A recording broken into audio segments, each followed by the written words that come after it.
آپ سبھی ناظرین کو روحیل وائس چینل میں دل کی گہرائیوں سے خوش آمدید کہتا ہوں۔ ناظرین، آج کا ہمارا موضوع میدان طیہ کیا ہے؟ وہ میدان جہاں موسیٰ علیہ السلام کی قوم 40 سال تک بھٹکتی رہی۔ ایسا کیوں ہوا؟ آئیے ویڈیو کی جانب بڑھتے ہیں۔ میدان طیہ مصر اور شام کے درمیان 27 میل کا ایک وسیع و عریض میدان ہے۔ اسے وادی طیہ اور صحرائے سینا بھی کہتے ہیں۔ یہ جزیرہ نمائے سینا کا ایک حصہ ہے۔ مکمل جزیرہ نمائے سینا تقریباً 67,000 کلومیٹر پر پھیلا ہوا ہے۔ فی الحال یہ خطہ عربی جمہوریہ مصر کا حصہ ہے۔ اس کے شمال میں بحیرہ روم، مغرب میں خلیج سویز اور نہر سویز، مشرق میں فلسطین، خلیج عقبہ اور جنوب میں بحیرہ احمر واقع ہے۔ اسے براعظم افریقہ اور ایشیا کے درمیان لنک سمجھا جاتا ہے۔ اس وادی سے اللہ کے برگزیدہ نبی حضرت موسیٰ علیہ السلام اور ان کی قوم بنی اسرائیل کے بہت سے آثار وابستہ ہیں۔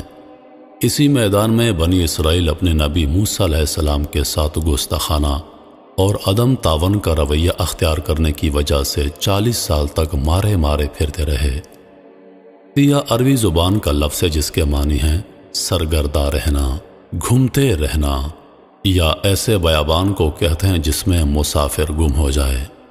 چونکہ بنی اسرائیل اسی میدان میں دن رات چلتے رہتے، لیکن اس میدان کو قطع نہیں کر پاتے۔ وہ صبح کو جہاں سے چلنا شروع کرتے شام کو وہیں پہنچ جاتے، اور شام کو جہاں سے چلتے صبح وہیں پہنچ جاتے۔ اس لیے وادی سینا کے اس حصے کا نام وادی طیہ یا میدان طیہ پڑ گیا۔ اللہ تعالیٰ نے بنی اسرائیل کی اس کیفیت کی عکاسی کرنے کے لیے یتیہون کا جملہ استعمال کیا ہے۔ ارشاد باری تعالیٰ ہے، فرمایا پس 40 سال تک وہ زمین ان پر حرام ہے، یہ زمین میں بھٹکتے پھریں گے، تو اے موسیٰ آپ اس نافرمان قوم پر افسردہ نہ ہوں۔ اس وقت یہ وادی ایک چٹیل میدان کی طرح تھی۔ اس وادی میں نہ کوئی سایہ دار درخت تھا اور نہ ہی کوئی عمارت تھی۔ ان کے پینے کے لیے نہ تو پانی میسر تھا، نہ کھانے کے لیے کوئی چیز، نہ ضروریات زندگی کے دیگر لوازمات۔ اس بے سر و سامانی کے عالم میں موسیٰ علیہ السلام کو اپنی قوم کی حالت پر بڑا ترس آیا اور بدحالی کو دور کرنے کے لیے رب العالمین سے دعا کی۔ ان کی دعا سے ان کے لیے راحت کے سب سامان مہیا ہو گئے۔ اللہ تعالیٰ نے ان کو دھوپ سے بچاؤ اور سایہ کے حصول کے لیے بادل بطور سائبان نازل فرما دیا، کھانے کے لیے من و سلوہ بھیج دیا جو کہ جنت سے اترا تھا۔ اسی خطے میں واقع پہاڑ کو قرآن کریم میں طور سینا کہا گیا ہے اور طور سینین بھی کہتے ہیں۔ اسے جبل موسیٰ، جبل طور بھی کہتے ہیں۔ سینین دراصل جزیرہ نمائے سینا کا دوسرا نام ہے۔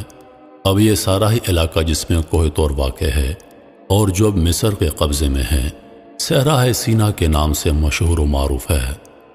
سینین بنیادی طور پر اس خطے کا نام ہے، البتہ اس کے کئی اور معنی بھی آتے ہیں جن میں خوبصورت، اچھا، وہ پہاڑ جس پر گھنے یا پھلدار درخت ہوں وغیرہ شامل ہیں۔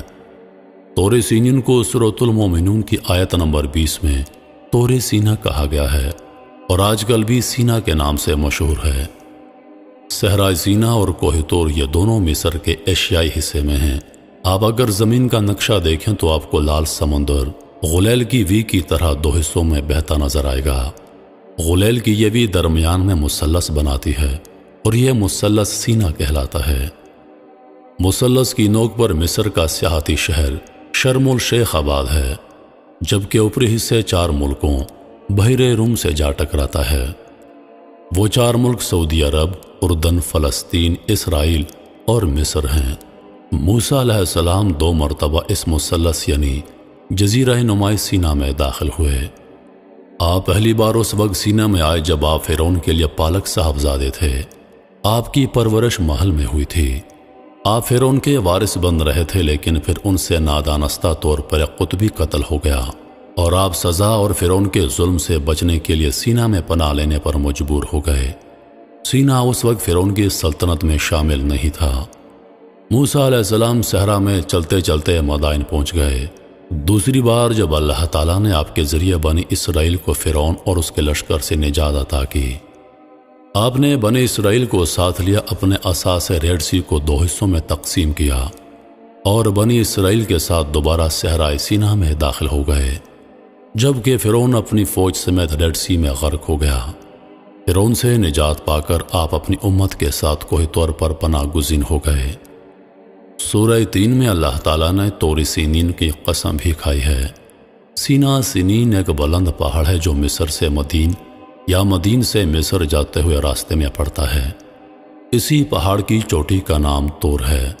اس پہاڑی پر اللہ تعالیٰ نے موسیٰ علیہ السلام کو اپنی وہ تجلی دکھائی جس کے اثر سے موسیٰ علیہ السلام بے ہوش ہو گئے تھے، جیسا کہ قرآن پاک میں ارشاد باری تعالیٰ ہے، اور جب موسیٰ ہمارے وعدے کے وقت پر حاضر ہوا اور اس کے رب نے اس سے کلام فرمایا تو اس نے عرض کی، اے میرے رب، مجھے اپنا جلوہ دکھا تاکہ میں تیرا دیدار کر لوں۔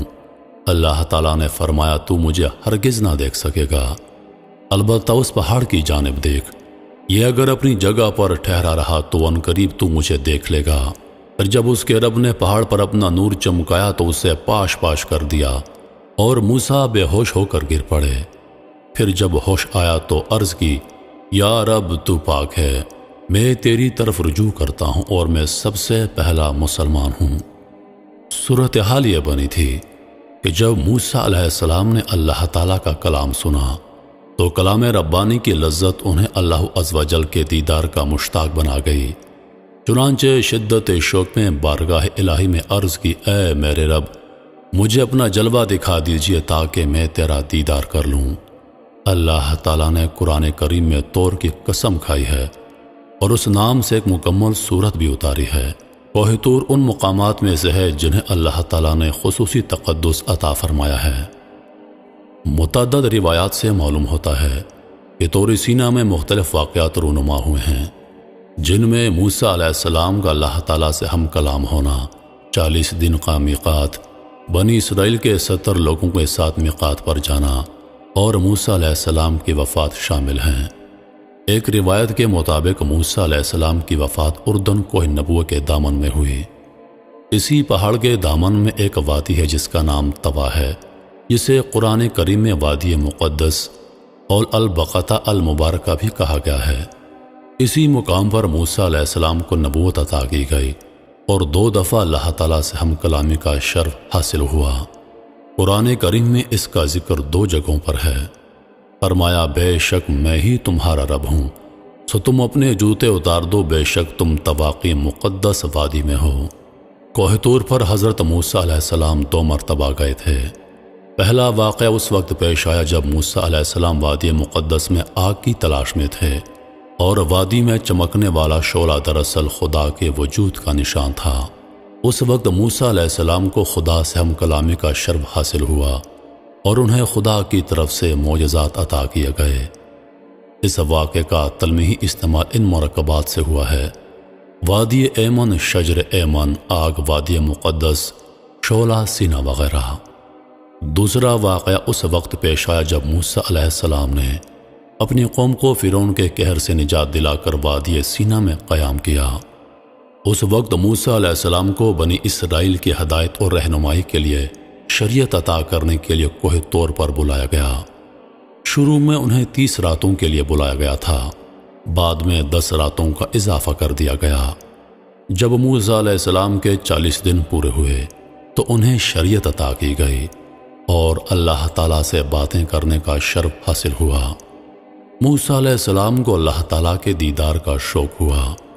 انہوں نے درخواست کی۔ موسیٰ علیہ السلام کے جواب میں اللہ تعالیٰ نے کہا، لن ترانی، تم مجھ کو ہرگز نہیں دیکھ سکتے، ہم اپنی تجلی کا ظہور اس پہاڑ پر کریں گے، اگر یہ اپنی جگہ پر برقرار رہا تو تم مجھے دیکھ سکو گے۔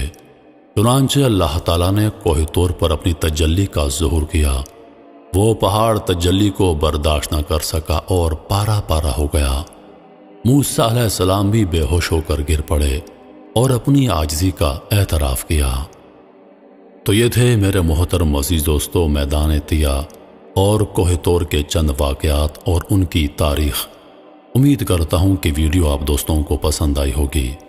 انہی لفظوں کے ساتھ میں اجازت چاہوں گا، اس امید کے ساتھ کہ سانسوں نے وفا کی تو اگلی بار ایک اور ویڈیو لے کر آپ کی خدمت میں حاضر ہوں گا۔ تب تک کے لیے خدا حافظ۔ اللہ پاک آپ سب کا حافظ و نگہبان۔ ہنستے رہیے اور ہمیشہ مسکراتے رہیے۔